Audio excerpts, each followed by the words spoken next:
Coba bayangin. Ya, jadi kalau sekarang aja keturunan Rasulullah itu dicaci maki misalnya, kemudian dihina, kemudian difitnah, ya, kemudian banyak orang ya, melakukan ujaran kebencian kepada keluarga Nabi, itu gak seberapa, itu tidak seberapa di zaman dulu, di zaman sahabat, di zaman tabi'in itu sudah berlaku dan jauh lebih mengerikan lagi, lebih parah lagi, ya. Cucunya Nabi itu semua meninggal karena dibunuh.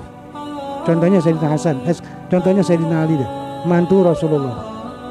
Sayyidina Ali ini misanan Rasulullah, juga termasuk mantu Rasulullah. Jelas sekali dekat hubungannya dengan Rasulullah.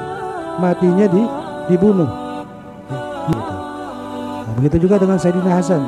Yang bunuh siapa? Yang bunuh bukan orang kafir, yang bunuh bukan orang Yahudi, yang bunuh bukan orang Nasrani, tapi justru yang bunuh adalah orang yang merasa paling soleh.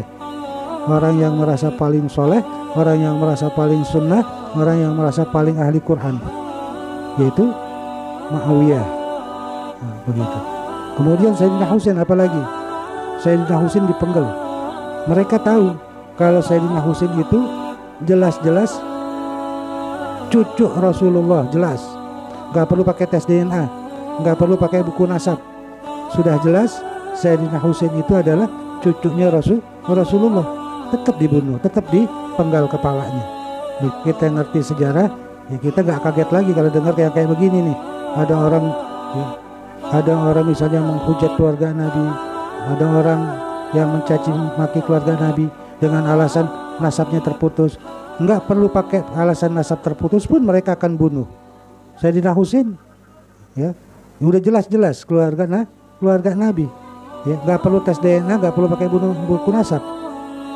Dan mereka pun tetap membunuh Sayyidina Husain, begitu. Ya.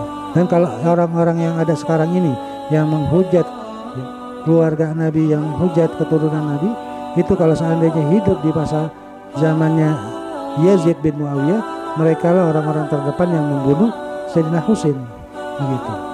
Ya.